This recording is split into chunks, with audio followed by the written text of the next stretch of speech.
दोस्तों आइए, आपका स्वागत है मुकेश माहेश्वरी क्लासेस में, Gurukul ICS. Now we are starting a new classes for MPPSC mains cum pre. मैंने आपको पहले बताया था कि मेंस की जो भी सिविल सर्विसेज होती है उस सिविल सर्विसेज में हमको मेंस कम प्री के अप्रोच से तैयारी करना चाहिए।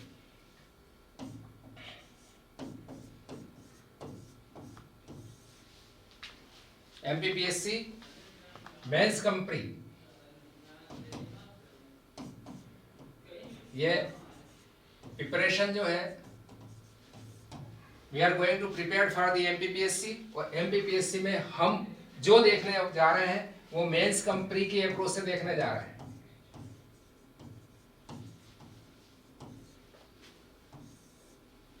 मेंस कम प्री इसका मतलब है कि first we will discuss mains and at the same time we will prepare for the pre.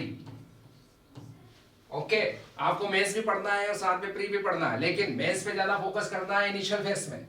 जो हमारा फेज है, if we have sufficient time to prepare for the MPPSC. और यहाँ एमपीपीएससी की जब हम बात करेंगे तो ये एमपीपीएससी 2024 इज आवर टारगेट।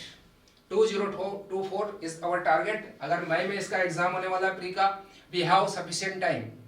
हमारे पास में अभी लगभग 9-10 महीने है। इन 9-10 महीने में हमको पहले मेंस जो है उसको कैसे देखना है और उसके साथ में प्री को कैसे देखना है। आइए, मेंस में जो हमारे 6 पेपर्स है उनको भी हम पढ़ेंगे। ऑल टुगेदर जो मेंस है और जो प्री है, इन सब का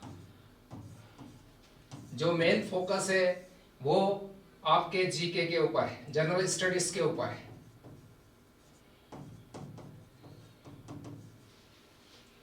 सामान्य अध्ययन के ऊपर है।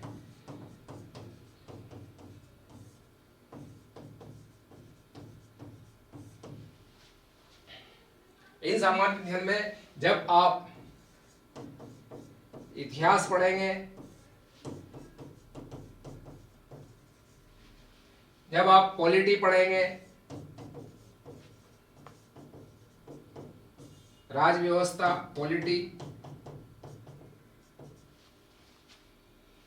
जब आप यहाँ पे ज्योग्राफी पढ़ेंगे,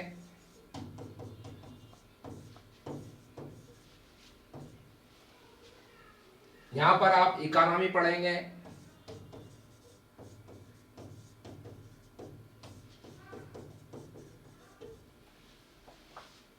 और इसके अलावा जो अन्य है साइंस टेक्नोलॉजी, एनवायरनमेंट,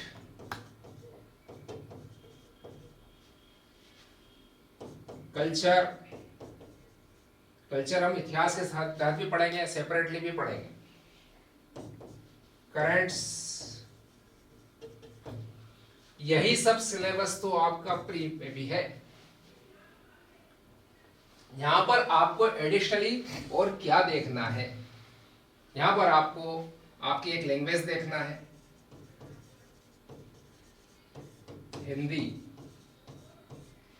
हिंदी में आपको व्याकरण देखना है, ऐसे देखना है।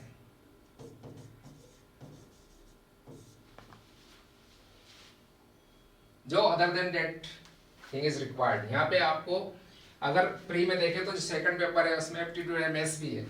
खैर, यहाँ पर आपको एक जो पेपर है आपका साइंस टेक्नोलॉजी का, उसमें आपको मैथ्स भी देखना है। It also has an important role in the respective paper for the mains examination. यहाँ पर प्री में जो क्वालिफाइंग है, जो फर्स्ट पेपर है, जो हमारे लिए इम्पोर्टेंट है, जो शॉर्ट लिस्ट करने के लिए मेंस में अपीयरेंस के लिए, उसमें हमको मेंस नहीं देखना है, उसमें जनरल स्टडीज पूरा देखना है। तो अब हमको पढ़ना कैसे है, तो इस बारे में मैं आपको यहाँ पर जो है ये बताने वाला हूँ कि आपको कैसे इसको प्रिपेयर करना है। एक 5 मिनट में हम इस चीज को देखने वाले हैं।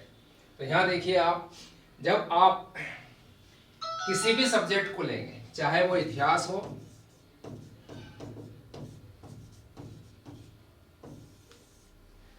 तो ये मैं आपको उदाहरण दे रहा हूं, लेकिन करना आपको सभी पेपर्स में इसी तरह से तैयारी करना है, इतिहास हो चाहे राज्य व्यवस्था हो, भूगोल हो, जो है ना, इन सब में।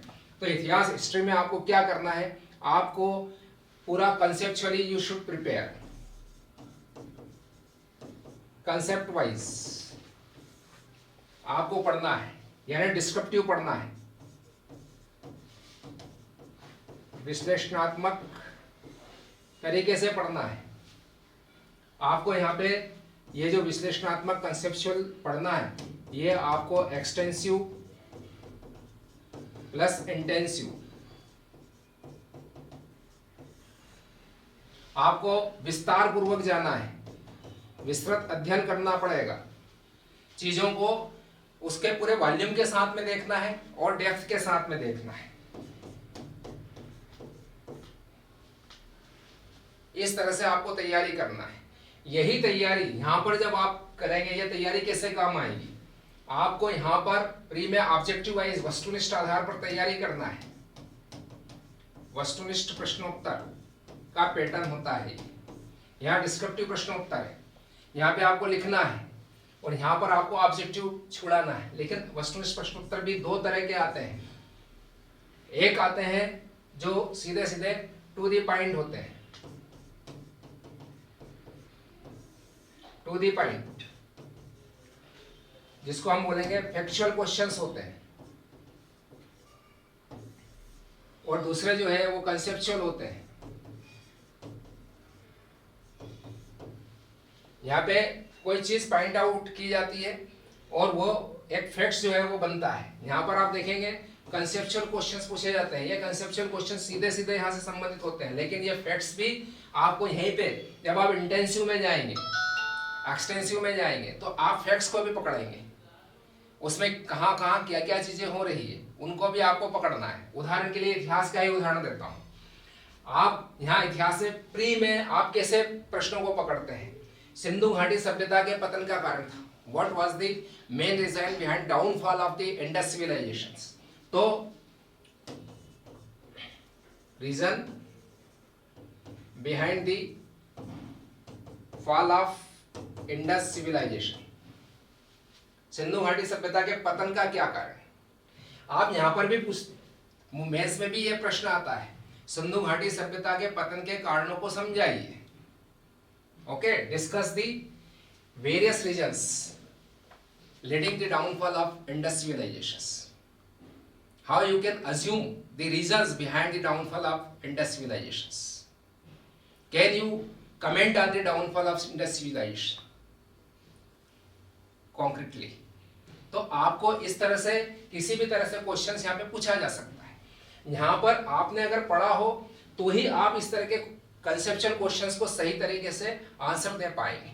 उसमें यहाँ पे दे दिया number 1 option, invasion of Aryans, Aryan invasions, आर्यों का आक्रमण। आपने यहाँ पढ़ा है कि बहुत सारे so many various reasons are there behind downfall. यहाँ पर एक रीजन इन्होंने दिया और जो है फ्लड और फ्लड, बाढ़। यहाँ पर आपने दे दिया एक आंसर, एक ऑप्शन कि ये जो है इंडस सिविलाइजेशन ये अर्बन सिविलाइजेशन था। यहाँ पे पर्यावरणीय कारक, पारिस्थितिकी कारक जो है वो जिम्मेदार थे।